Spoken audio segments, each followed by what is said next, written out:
All right, picture this. You've spent hours crafting the perfect content, only to have Google completely ignore it. It feels like screaming into the void, right? I've been there, and trust me, it is crushing. Follow the rules, you do everything right, and then just boom, all your hard work vanishes. But today, we are fixing that. We're revealing a game-changing SEO tactic that most people don't know. It's not more content, it's something much deeper. And if you're not using this, Google could be burying your hard work. Plus, link building still matters, but it's all about quality. If you're doing it wrong, all your hard work could be thrown away without you even knowing it. The internet is flooded with content, especially AI-generated fluff that reads like it was written by a toaster. Likely age 17 by Yoga Man. So what's Google's job? Google's job? Deciding what's worth showing. The issue is, with so much content, how does Google even know what to prioritize? Exactly. And here's the kicker. A lot of times, Google won't even index your content at all. It's, that minor detail that actually dictates if you show up in Google's search results. So you spend all this time crafting this awesome content, and Google's like, nah, we're not indexing that. It is so frustrating. And it gets worse. Because we know content doesn't stay fresh forever. Over time, even the best content can start to decay. You might get a short-term boost with this content, but eventually, Google stops paying attention. Here's an example. We had a realtor with 2 pages. Page A, page B, both covering the same topic, top neighborhoods in the city. And even though page B had more words and more detailed sections, it was actually page A that got the most traffic. So you're telling me that less content got more traffic? Yep. Wild. Next, you're going to tell me that Google doesn't reward 17H2 about neighborhood vibes? Also, yep. So we decided to remove all the extra details from page B. And guess what? What? Their traffic didn't drop at all. In fact, it stayed steady, which proves that adding the right content, the content that actually connects with people, is the key. Turns out Google does not need your 4,000-word dissertation on the best places to visit in Jersey Shore. But here's the solution we've found that works. Real human stories. Google doesn't care that your page has 72,000 keywords sprinkled into it. It wants stories. Authentic ones, not AI-generated fluff. This is precisely why Reddit is winning on Google lately. And before you ask, yes, real stories do work. Don't just try to fill the page with keyword-stuffed garbage and expect Google to bow down to your superior knowledge of zip codes. But obviously, don't take my word for it. We're going to show you some examples. First up, we had a lawyer who wanted to rank better for DUI-related keywords. We added a story about a client of theirs who was charged with a DUI-related offense. But after hiring the lawyer, their case got thrown out because the evidence wasn't collected properly. That's a great example. After adding that story to their site, we saw a huge boost in local pack rankings for DUI keywords. Stories that showcase real outcomes are a gold mine for SEO. Exactly. Next, let's talk about this dentist who has this expensive procedure called tooth contouring. We added a customer's story about how they fixed their teeth, and not only did the page rank higher, their conversions jumped by 57%. That's what really matters. Conversions. Wow, a 57% increase? That's huge. You can have all the traffic in the world, but if it doesn't convert, it doesn't matter.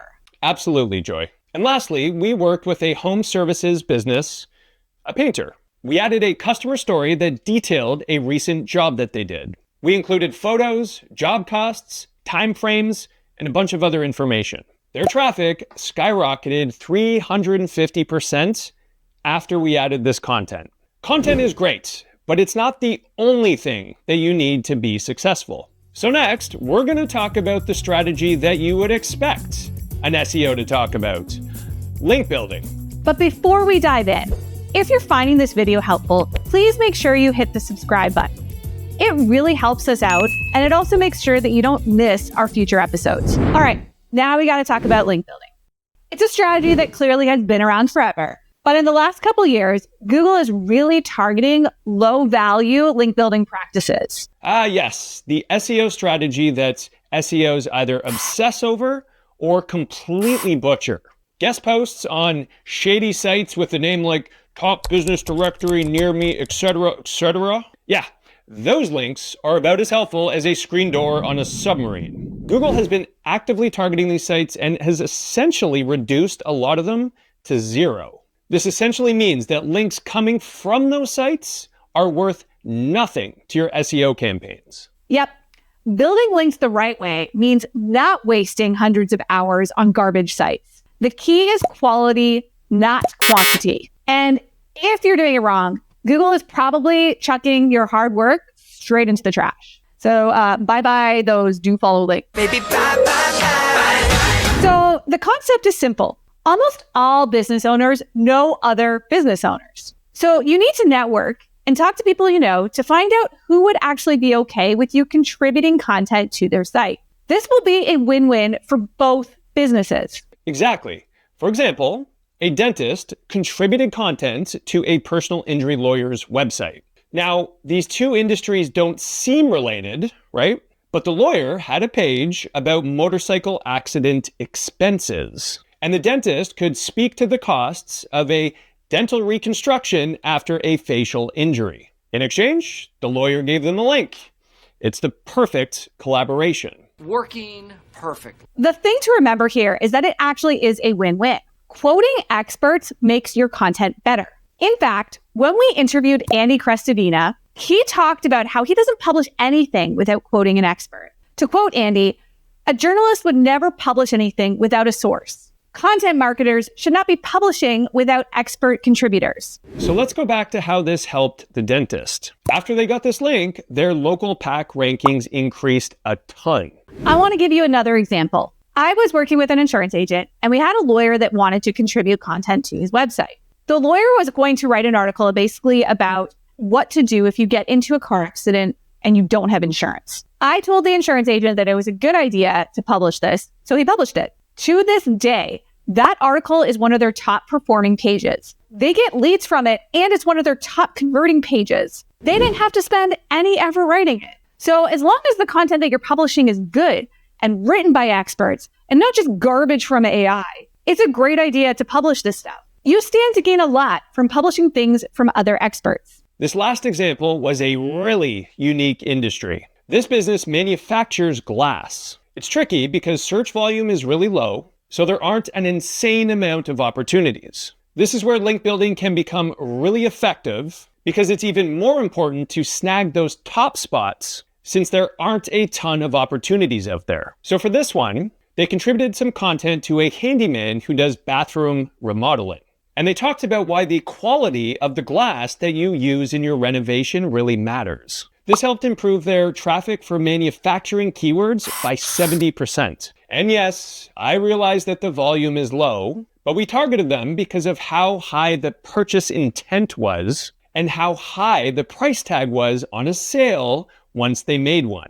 Link building is one of those tactics that matters a lot because one link can move your rankings really fast. And it's really important for people to realize how important that positioning is on Google. The top organic position gets a click-through rate of 28 to 40%. Compare this to position 2, which is like 16 to 18%. So being really strategic about what pages you build links to is the difference between making money and throwing away money. Internal links matter too. If you're having a hard time getting anyone to publish your stuff, you can use your own articles to fuel more ranking credit back to the pages that make you money. This is what happened to the local pack rankings for this home services business after we added a single internal link. Crazy, right? All right. This last strategy is the hill you need to die on if you want to keep your local pack rankings. Run, Forrest, run! It is the reason why so many businesses fail to get an ROI on local SEO. And it's something that my team here is pushing more than ever. Imagine this. You're scrolling through reviews and you're trying to figure out the best business to spend your money on. One business catches your eye that has a decent rating, but then you notice just a few spots below a glowing business that has new reviews just pouring in. It's a game changer, right? That's exactly the situation for a business we will dive into today, and here's why it might be in big trouble. The concept is simple. You have to keep your reviews at a better pace than your competition.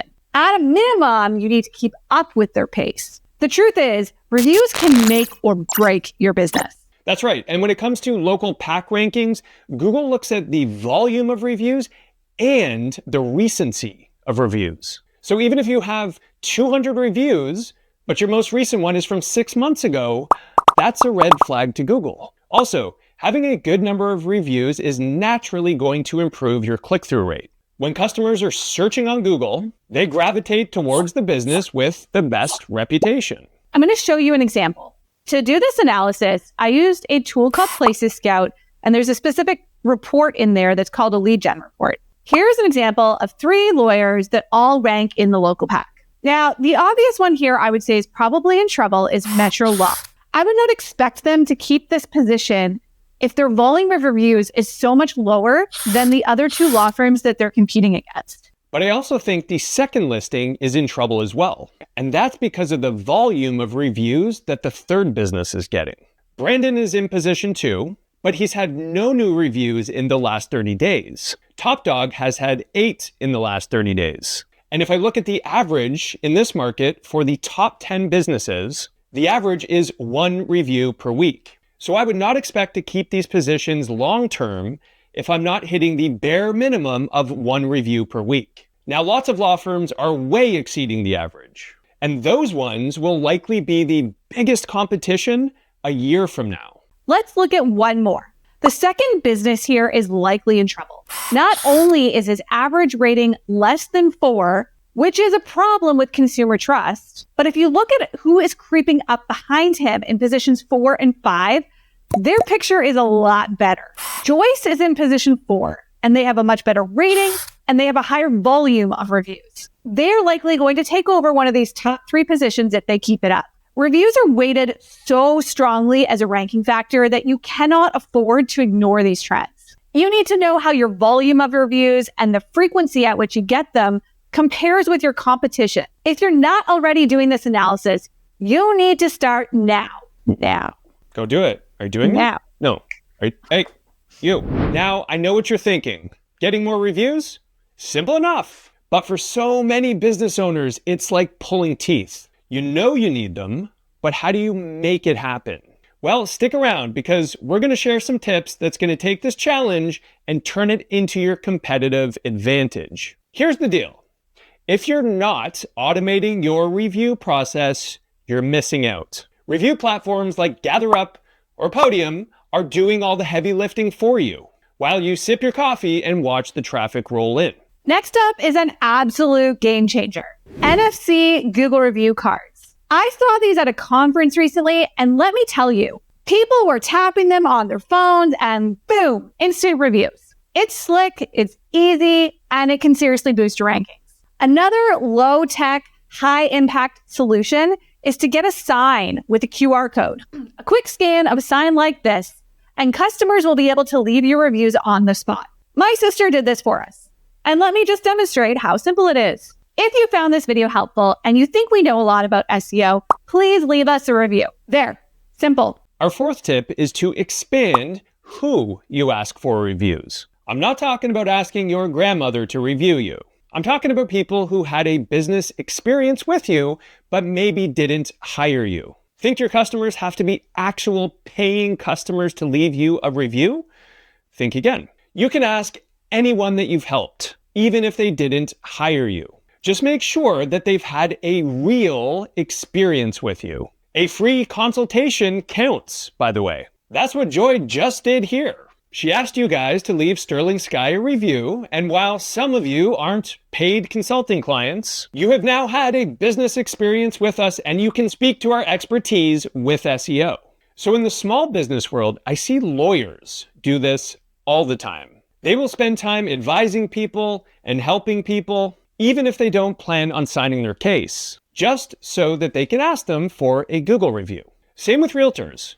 Maybe you're not selling someone's house, but you're advising them on when to sell, how to sell, and you can ask those people for a Google review. Are there any scenarios you've seen work really well? Let us know about them in the comments. And here's the big one. Make sure you involve your employees in this process. Here's the catch. You don't want to incentivize your customers. Google has a big problem with that. But when your staff has skin in the game, they will hustle a lot harder to get those Google reviews. They are the ones that are interacting with your customers all day, and they are the best people to help you accomplish this goal of getting more Google reviews. So here's an example. I was recently at a restaurant, and I had a really awesome waitress. At the end of my meal, she comes up to me, she hands me a card, and she says, "Joy, do you mind leaving a Google review? If you mention me by name, my boss will actually give me a bonus." So clearly, of course, I did it. I pulled out my phone and I left a review on the spot. Who wouldn't want to do that? You're helping someone who just gave you great service. And it doesn't cost you anything more than 2 minutes of your time. Now it's your turn. Have you used any of these tips, or do you have a creative way to get new reviews? Drop your stories in the comments below. We want to hear from you. And if you found this video helpful, give it a thumbs up and don't forget to subscribe for more awesome SEO tips like this. And hey, if you have any burning questions about local SEO, leave us a comment and we'll be sure to respond.